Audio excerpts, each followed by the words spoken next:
ആകാശവാണി.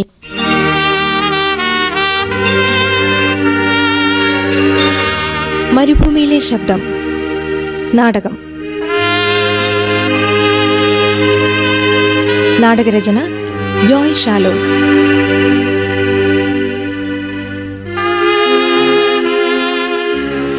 അഭിനേതാക്കൾ: Chirakkal Gopalakrishnan, Udinur Balagopalan, Kottiyoor Dominic, George Kiliyanthara, Sebastian Pachani, MS Vasudevan, Kannur Sreelatha.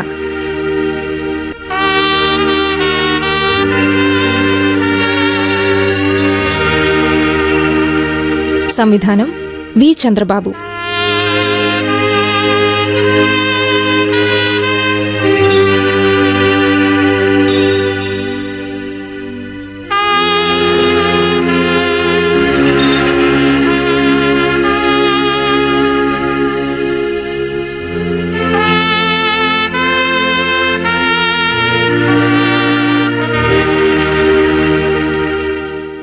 മരുഭൂമിയിലെ ശബ്ദം.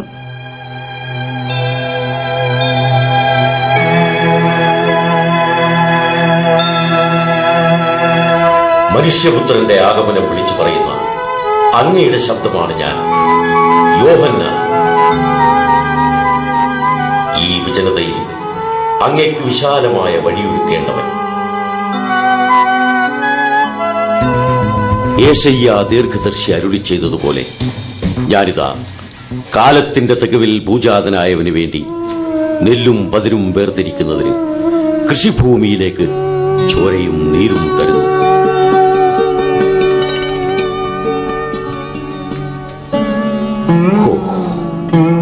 ഗലീലിയായുടെ ദുരന്തം. ദേശാധിപതി ഹെറോദോസ് അഴിഞ്ഞാടുകയാണ്. അവൻ ജനങ്ങളെ പാപത്തിലേക്ക് നയിക്കുകയാണ്. വരാനിരിക്കുന്ന ദൈവകോപത്തിന്റെ സ്വരം അവന്റെ കാതുകളെ ബധിരമാക്കിയിരിക്കുന്നു.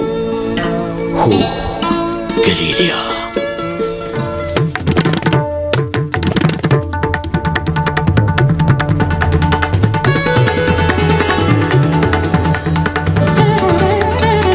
ഹെറോദോസ് ചക്രവർത്തിയുടെ നൃത്തശാല പ്രഭാപൂരം അണിഞ്ഞിരിക്കുന്നു. ഹെറോദ്യ രാജ്ഞിയുടെ തോഴിമാരുടെ ബഹളം,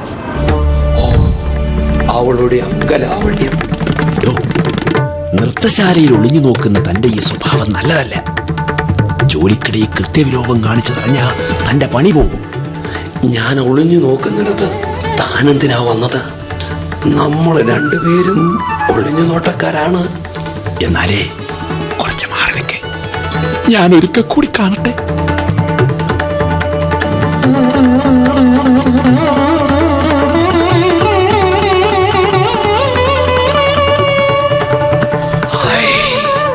സലോമിയുടെ കാൽച്ചിലങ്കയുടെ താളം.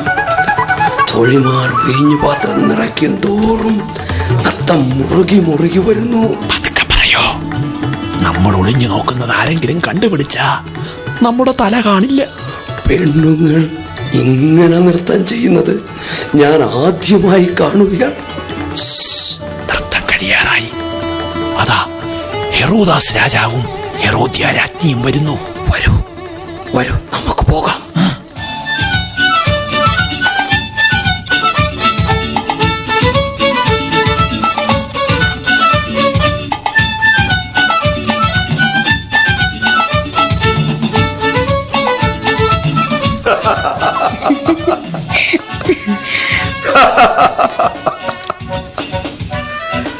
ഹെറോദ്യ, സലോമിയുടെ പാട്ടും നൃത്തവും ഒരു ലഹരി തന്നെ. അവൾ തന്നെ ലഹരിയായി നമ്മുടെ സിരകളിൽ പടരുന്നു. സലോമി എന്റെ മകളാണ്. നിന്നെ പോലും അസൂയപ്പെടുത്തുന്ന സൗന്ദര്യം. എന്നെ മടുക്കുന്നു അങ്ങേക്ക്. പ്രിയേ, ഈ കൊട്ടാരത്തിൽ ലാവണ്യ രൂപങ്ങൾ ഉണ്ടെങ്കിൽ അത് നീയും നിന്റെ മകൾ സലോമിയും മാത്രമാണ്. അതുകൊണ്ട് മാത്രമാണ് സലോമിയുടെ നൃത്തം അങ്ങേക്ക് ആസ്വദിക്കാൻ കഴിയുന്നത്. പിന്നെ ഇടയ്ക്കിടെ അങ്ങ് മറന്നുപോകുന്ന എന്റെയും. ശരിയാണ്. അടുത്തു നിൽക്കുന്നവരെ മാത്രമേ ഇപ്പോൾ നമ്മുടെ ഓർമ്മയിൽ വരുന്നുള്ളൂ. കഴിഞ്ഞ യാമത്തിൽ എന്റെ മണിയറയിൽ ഉറങ്ങിയ നിശാസുന്ദരിയുടെ രൂപം പോലും നാം മറന്നു കഴിഞ്ഞു. അപ്പോ ഞാൻ ഈ കൊട്ടാരത്തിന്റെ പടി ഇറങ്ങിയ എന്നെയും മറന്നു പോകുമോ? അറിയില്ല. എനിക്കറിയില്ല. എല്ലാം മറന്നു പോകുന്നതാണ് എൻ്റെ അസുഖം. അങ്ങയുടെ ജന്മദിനാഘോഷം ആരംഭിച്ചതും മറന്നുവോ? ഓ, ജന്മദിനം. അതെ, 1 വർഷം നീണ്ടു നിൽക്കുന്ന എൻ്റെ ജന്മദിനാഘോഷം. നീ തന്ന വീഞ്ഞിന്റെ ലഹരിയിൽ അതും നാം മറന്നു. ഞാനല്ല, എന്റെ മകൾ സലോമിയാണ് വീഞ്ഞു പകർന്നു തന്നത്. സലോമി, സലോമി, എന്നെ ഭ്രാന്ത് പിടിപ്പിക്കുന്ന നൃത്തം ചെയ്യാൻ അവൾക്ക് മാത്രമേ കഴിയൂ. പിന്നെ അങ്ങയുടെ സഹോദരൻ ഫിലിപ്പോസിന്റെ ഇത്തുറിയ ദേശത്തു നിന്നും കൊണ്ടുവന്ന പുതിയ തരം വീഞ്ഞ് നമ്മുടെ അന്തഃപുരത്ത് സൂക്ഷിച്ചിട്ടുണ്ട്. ഞാൻ കൊണ്ടുവരട്ടെ? ഓ ഹെറോദ്യ, നീ തരുന്ന എന്തും ഞാൻ കുടിക്കാം. കൊണ്ടുവരൂ.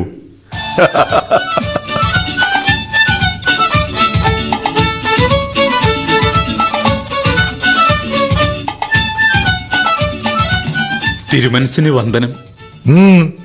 നമ്മെ എന്താണ് അറിയിക്കാനുള്ളത്? അങ്ങ് ഗലീലിയയുടെ ദേശാധിപതിയാണ്. ദേശാധിപതിയായ നമ്മെ എന്താണ് അറിയിക്കാനുള്ളത്? പറയൂ. തിരുമനസേ, ഗലീലിയയുടെ തീരത്ത് ഒരാൾ പരസ്യമായി അങ്ങയ്ക്കെതിരെ കുറ്റാരോപണം വിളിച്ചു പറയുന്നു. എന്ത് കുറ്റാരോപണമോ? ആരാണത്? ഒട്ടകരോമം കൊണ്ടുള്ള വസ്ത്രവും അരയിൽ തോൾവാറുമാണ് വേഷം. കൊട്ടാരത്തിലെ അന്തഃപുര രഹസ്യം പോലും വിളിച്ചു പറയുന്നു. പുരോഹിതരെ അയാൾ അണലി സന്തതികളെന്ന് അധിക്ഷേപിച്ചിരിക്കുന്നു. മലമുകളിലെ ഗുഹയിൽ ഒളിച്ചിരിക്കുന്ന അവന്റെ ഓരോ നീക്കങ്ങളും ശ്രദ്ധിക്കാൻ കൽപ്പന പുറപ്പെടുവിച്ചിട്ടുണ്ട്. മതി, ഇത്രയും മതി. തനിക്ക് പോകാം. യൂദായിലും ജോർദാനിലുമുള്ള ജനങ്ങൾ അദ്ദേഹത്തിന്റെ പിന്നാലെ തടിച്ചുകൂടുന്നു. നമ്മുടെ നിയമജ്ഞരായ പുരോഹിത പ്രമാണിമാർ അറിഞ്ഞില്ലേ ഈ ധിക്കാരം? അതെ, അതവൻ തന്നെ, നമ്മുടെ ഉറക്കം കെടുത്തുന്ന കള്ളപ്പരിശ. മന്ത്രങ്ങളുടെ പുരോഹിതൻ കണ്ടെത്തിയ നമ്മുടെ അടുത്ത ഇര.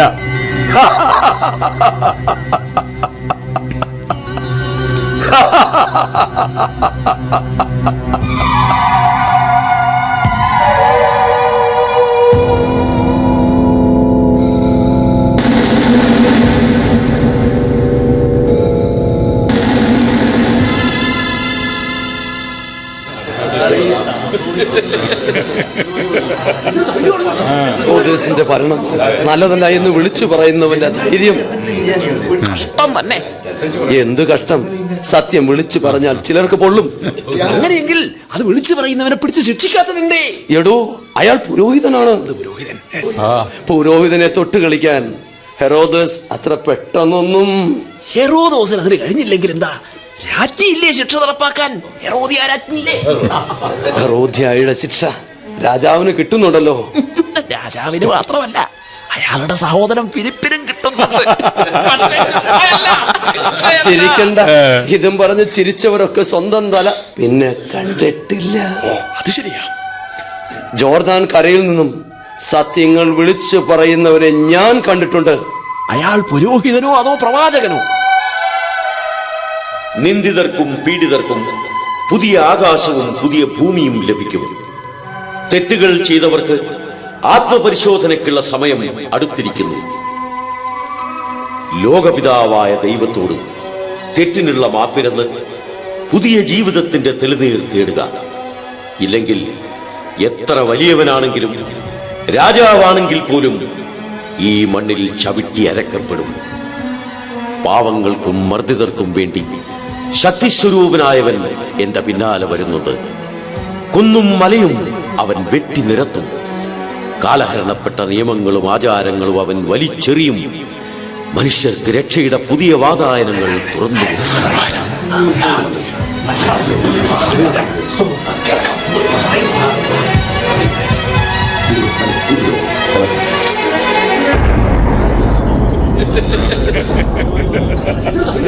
ഞാൻ യൂദായിലെ പുരോഹിത ഗണത്തിൽപ്പെട്ടയാളാണ്. ഇത്രയും അധികാരസ്വരത്തിൽ സംസാരിക്കുകയും സമൂഹത്തെ ആകെ പഴിചാരുകയും ചെയ്യുന്ന നീ ആരാണ്? അവനു മുമ്പേ അവന്റെ വഴിയൊരുക്കുന്നവന്റെ ശബ്ദം. ആ സ്വരം മരുഭൂമിയിൽ നിന്ന് ഉയരുമെന്ന് നിങ്ങൾ ഗ്രന്ഥങ്ങളിൽ വായിച്ചിട്ടില്ലേ? അബ്രഹാത്തിന്റെ വംശപാരമ്പര്യം ഞങ്ങൾക്കുണ്ട്. അബ്രഹാത്തിന്റെ കാൽപ്പാടുകൾ സ്വർഗത്തിലേക്കുള്ള മാർഗമാണ് ഞങ്ങൾക്ക്. അബ്രാഹിമിന്റെ മക്കളാണെന്ന് ഓർത്ത് എന്തിനഭിമാനിക്കുന്നു? വെറും പൂഴിമണ്ണിൽ നിന്ന് ആദാമിനെ സൃഷ്ടിച്ചവന് ഈ മണലാരണ്യത്തിൽ നിന്ന് എത്രയെത്ര മനുഷ്യരെ സൃഷ്ടിക്കാൻ കഴിയുമെന്ന് ഓർക്കുക. അപ്പോൾ നിങ്ങൾ പറയുന്നയാൾ അബ്രഹാമിനേക്കാൾ വലിയവനാണോ? അതെ, സോളമനേക്കാൾ വലിയവൻ. പ്രവചനങ്ങളിൽ പറയുന്ന ക്രിസ്തു നിങ്ങളാണോ? അല്ല, അല്ല, ക്രിസ്തു ഞാനല്ല. അവൻ എന്റെ പിന്നാലെ വരുന്നുണ്ട്. ജനങ്ങൾക്ക് നന്മ ചെയ്യാത്ത ഭരണാധികാരികളെ അവൻ ശിക്ഷിക്കും. ദുഷിച്ചു നാറുന്ന എല്ലാ മേധാവിത്വങ്ങളെയും അവൻ വെല്ലുവിളിക്കും. നിങ്ങൾ പറയുന്ന സ്വർഗരാജ്യം ലഭിക്കാൻ ഞങ്ങൾ എന്ത് ചെയ്യണം? വിശന്ന് കരയുന്നവന്റെ നിലവിളി കേൾക്കുന്ന കാതുകൾ വേണം. അവർക്കു വേണ്ടി കളപ്പുരകളുടെ വാതിൽ തുറന്നിടുക. നഗ്നനായി നടക്കുന്നവനെ നിന്റെ മേലങ്കി കൊണ്ടെങ്കിലും പുതപ്പിക്കുക. എല്ലാം പരസ്പരം പങ്കുവെക്കുക. പശ്ചാത്തപിക്കുക. നവയുഗത്തിന്റെ മന്ത്രധ്വനി ദിക്കുകളിൽ മുഴങ്ങും. നിശബ്ദരാവുക, ഞാൻ ചോദിക്കാം. ഭരണാധിപന്മാർക്കെതിരെ വിപ്ലവം നയിക്കുന്ന ബറാബസ് ക്രിസ്തുവിനെ അന്വേഷിക്കുന്നു. പക്ഷേ അധികാരികൾ ബറാബസിന്റെ തലയ്ക്ക് വില പറഞ്ഞു വെച്ചിരിക്കുകയാണ്. ശത്രുവിനെ നിഗ്രഹിക്കുന്നവൻ ആയുധങ്ങളെ ഭയക്കുന്നു. യഹോവായുടെ രക്ഷയുടെ മാർഗം ജനങ്ങൾക്ക് നൽകുക. അവർ രക്ഷകനെ കണ്ടെത്തും.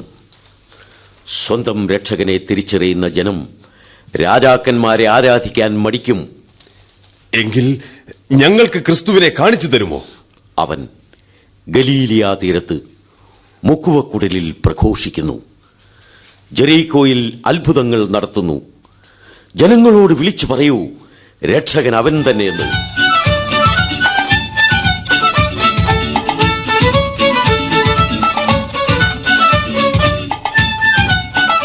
ഈ ഗലീലയായിൽ നാമാണ് ജനങ്ങളുടെ രക്ഷകൻ.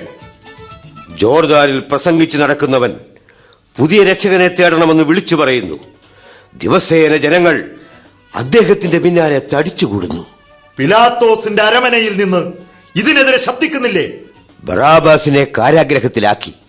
എന്നിട്ടും അവന്റെ അനുയായികൾ ആരും ഈ മനുഷ്യനെ പറ്റി ഒന്നും പറയുന്നില്ല. കൊട്ടാരത്തിലെ പ്രധാന പുരോഹിതനായ താങ്കൾക്ക് ജനങ്ങളെ തിരിച്ചറിയാൻ കഴിയുന്നില്ലേ? ജനങ്ങളാണ് അവന്റെ ശക്തി. ജനങ്ങളെ കബളിപ്പിച്ചു വേണം അവനെ പിടികൂടാൻ. പുരോഹിതനായ താങ്കൾക്ക് എന്തുകൊണ്ട് ജനങ്ങളെ പിന്തിരിപ്പിക്കാൻ കഴിയുന്നില്ല? ഫരിസേയ പ്രമുഖരെ അറിയിക്കാതെ, അവരുടെ അനുവാദമില്ലാതെ നാം ഒരു തീരുമാനവും എടുക്കാറില്ല. നാം ഫരിസേയരുടെ ചട്ടുകമോ അതോ ഭരണാധിപനോ? അങ്ങ് സുഖലോലുപനാണെന്ന് അവർക്കുള്ള അമർഷം രാജസദസ്സിൽ ഉയർന്നു കേട്ടത് അങ്ങും അറിയുമല്ലോ. നമ്മുടെ ജന്മദിനം ദീർഘകാലം ആഘോഷിക്കുന്നത് ആർക്കും തൃപ്തിയില്ലേ? അത് ഹെറോദിയ രാജ്ഞിയുടെ താല്പര്യമായിരിക്കരുത്. സാമന്ത രാജാക്കന്മാരൊന്നും രാജ്ഞിമാരുടെ ഇംഗിതത്തിൽ രാജ്യഭരണം നടത്തിയിട്ടില്ല. പ്രധാന പുരോഹിതനായ താങ്കൾ നമ്മെ അധിക്ഷേപിക്കുകയാണോ? അല്ല, സീസറിനെ ആരാധിക്കുന്നവരോട് മറ്റൊരു ദൈവത്തെ ആരാധിക്കണമെന്ന് പറയുന്ന പ്രവാചകൻ ഗലീലിയായിൽ അത്ഭുതങ്ങൾ കാണിക്കുന്നു. ഭാവികളോടും കുഷ്ഠരോഗികളോടും കൂടെ ഭക്ഷണം കഴിക്കുന്നു. ഓ, സീസറിന് പകരം മറ്റൊരു സീസറോ? സീസറിനെ അംഗീകരിക്കാത്തവർക്കും ഭരണാധിപനായ നമ്മെ അനുസരിക്കാത്ത പുരോഹിതർക്കും സിനഗോഗിന്റെ ഭണ്ഡാര സൂക്ഷിപ്പിന് അധികാരമുണ്ടായിരിക്കില്ല. മഹാപുരോഹിതന്മാർക്കിടയിലും അങ്ങേക്കെതിരെ ഭിന്നതകൾ രൂക്ഷമാണ്. നമ്മെ പിന്തുണക്കാത്ത മഹാപുരോഹിതരെ കൊല്ലാൻ പോലും നാം മടിക്കില്ല. രാജാധികാരം സീസറിന്റെ പ്രാമാണികത്വത്തിലാണ്. നിയമം അങ്ങേക്കെതിരാകും. എന്ത്? നമ്മെ ധിക്കരിക്കുന്ന പ്രധാന പുരോഹിതനോ? അങ്ങയുടെ അവിഹിത ബന്ധം പോലും പരസ്യമായി ജനങ്ങൾക്ക് മുന്നിൽ വിളിച്ചു പറഞ്ഞു കഴിഞ്ഞു. ഇനി ഈ നാവിന് ശബ്ദിക്കരുത്. നമ്മെ അധിക്ഷേപിക്കുന്നവരാരും സ്വന്തം തല കണ്ടിട്ടില്ല. ഈ നാവ് കൊണ്ട് താൻ ഇനി ഒന്നും പറയരുത്.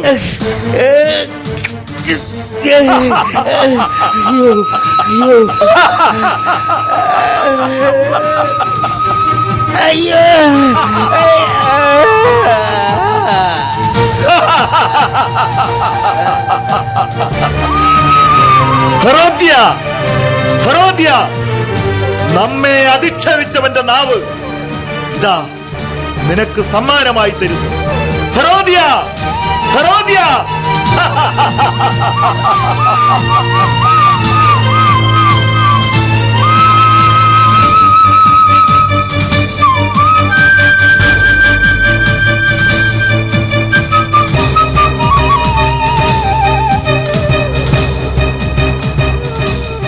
സൈന്യാധിപൻ, മഹാറാണി കൽപ്പിച്ചാലും സ്നാപക യോഹന്നനെ ബന്ധനസ്ഥനാക്കിയില്ലേ? കഴിഞ്ഞ രാത്രി തന്നെ ഞാനത് ചെയ്തു. കാരാഗ്രഹത്തിലെ ഇരുട്ടുമുറിയിൽ തന്നെ ചങ്ങലയിൽ പൂട്ടിയിട്ടു. അതിന് പ്രതിഫലമായി എന്താ വേണ്ടത്? ഹെറോദിയ രാജ്ഞിയുടെ ഏതാജ്ഞയും അനുസരിക്കുക മാത്രമാണ് എന്റെ കടമ. എങ്കിൽ വിചാരണയ്ക്ക് മുമ്പേ എനിക്ക് സ്നാപക യോഹന്നനെ ഒന്ന് കാണണം. ചങ്ങലിൽ കെട്ടിയിട്ട് തന്നെ എന്നെ മുമ്പിൽ കൊണ്ടുവരണം. കൽപ്പന പോലെ. നിൽക്ക്. ഈ നാണയസഞ്ചികൾ സമ്മാനമായി സ്വീകരിച്ചാലും.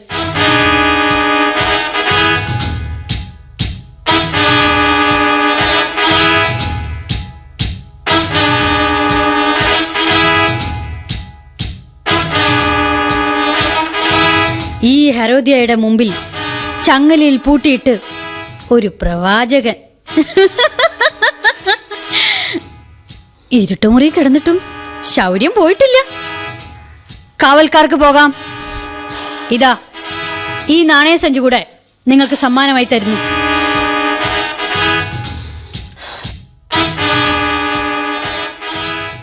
ആരാണ് നീ? മരുഭൂമിയിൽ ഒളിച്ചു കഴിയുന്ന നിന്റെ ഉദ്ദേശം എന്ത്? മരുഭൂമിയിൽ വിളിച്ചു പറയുന്ന ശബ്ദം, അതാണ് ഞാൻ. നിനക്ക് ഭ്രാന്താണ്. ഭ്രാന്ത് നിനക്കാണ്. സ്വന്തം ഭർത്താവിനെയും അവന്റെ സഹോദരനെയും ഭർത്താവായി ഉപയോഗിക്കുന്ന നിനക്കാണ് ഭ്രാന്ത്. നീ ആരോടാ സംസാരിക്കുന്നറിയാമോ? അറിയാം, അറിയാം. കരയിലെ സർപ്പങ്ങളോടും മണലാരണ്യത്തിലെ ഒട്ടകങ്ങളോടുമാണ് ഞാൻ സംസാരിക്കുന്നത്. പ്രവാചകൻ എന്ന് അഭിമാനിക്കുന്ന നിന്റെ ധിക്കാരം ഞാൻ അവസാനിപ്പിക്കും. ഈ ഹെറോദ്യ നിന്നെ ഭയന്ന് ഓടിപ്പോകുമെന്ന് കരുതിയോ? എന്റെ അധികാരത്തെക്കുറിച്ച് നിനക്ക് എന്തറിയാം? നിന്റെ അധികാരം. എനിക്ക് പിന്നാലെ വരുന്നവന്റെ കയ്യിൽ വീശുമുറമുണ്ട്. അവൻ കളം വെടിപ്പാക്കും. നിന്നെപ്പോലുള്ള പതിരിനെ അഗ്നികുണ്ഡത്തിൽ ദഹിപ്പിച്ചു കളയും. ആരെവിടെ? ഈ ധിക്കാരിയെ ഇരുളടഞ്ഞ അറയ്ക്കുള്ളിൽ തളച്ചിടൂ.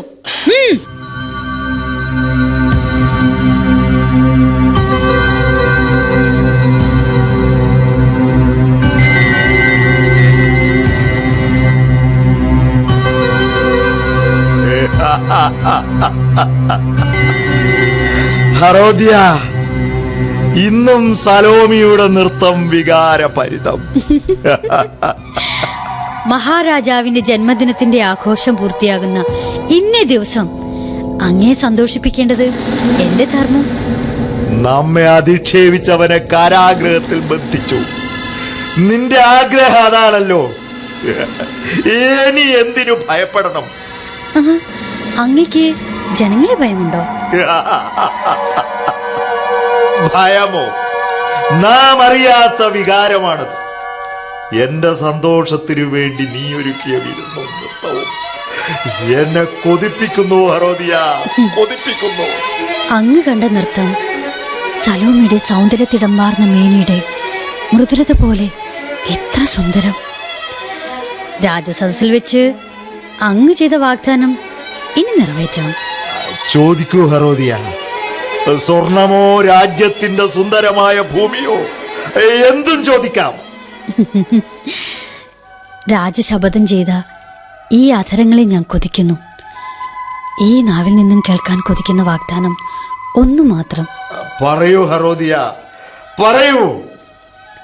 കാരാഗൃഹത്തിൽ കഴിയുന്ന സ്നാപക യോഹന്നന്റെ തല വെട്ടിയെടുത്ത് തങ്കത്തളികയിൽ കൊണ്ടുവരിക. എന്റെ മകൾ സലോമിക്ക് പാരിതോഷികമായി. പ്രവാചകന്റെ തലയോ? വിചാരണ പോലും നടക്കാതെ തടവിൽ കഴിയുന്ന ഒരാളുടെ തലയറുക്കുകയോ? അതെ, രാജ്യസഭയിൽ വെച്ച് അങ്ങ് ചെയ്ത ശപഥം ഗലീലിയാധിപൻ ഹെറോദസ് അത് ചെയ്യണം.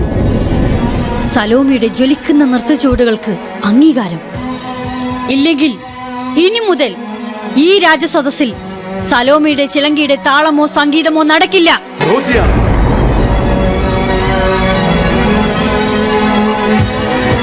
ഹെറോദ്യ, നീ പോവുകയാണോ? അപ്പോ നൃത്തശാലയിൽ വെച്ച് അമ്മയും മകളും രഹസ്യമായി പരസ്പരം പറഞ്ഞത് ഈ കാര്യമാണ്. ഓ, സലോമി, എല്ലാം എല്ലാം നിനക്ക് വേണ്ടി. സൈന്യാധിപൻ, തിരുമനസ് കൽപ്പിച്ചാലും സ്നാപകയോഹന്നാന്റെ ശിരസ്സറുത്ത് പൊന്തളികയിൽ വെക്കുക. കൽപ്പന പോലെ.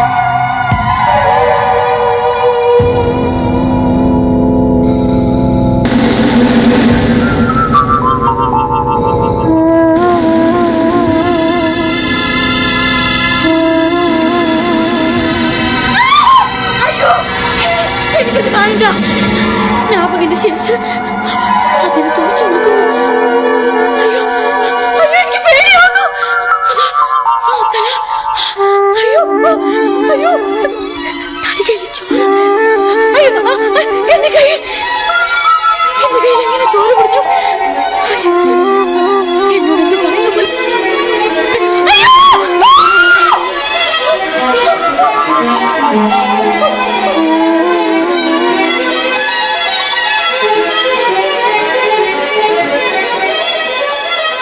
ഈ മരുഭൂമിയിൽ സത്യത്തിന്റെ സ്വരം നിശബ്ദമാക്കാൻ നിങ്ങൾക്കാവില്ല. പാവങ്ങൾക്കും മർദ്ദിതർക്കും വേണ്ടി ശക്തിസ്വരൂപനായവൻ എന്റെ പിന്നാലെ വരുന്നുണ്ട്.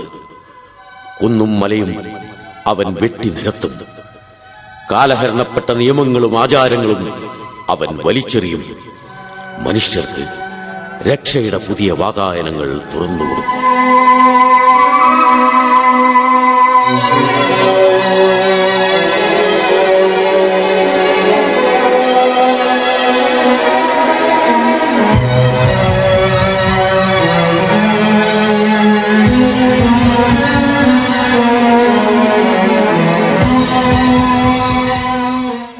മരുഭൂമിയിലെ ശബ്ദം നാടകം സമാപിക്കുന്നു.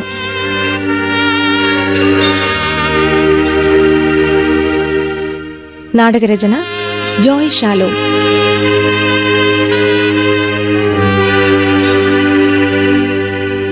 അഭിനേതാക്കൾ Chirakkal Gopalakrishnan, Udinur Balagopalan, Kottiyoor Dominic, George Kiliyanthara, Sebastian Pachani, MS Vasudevan, Kannur Sreelatha.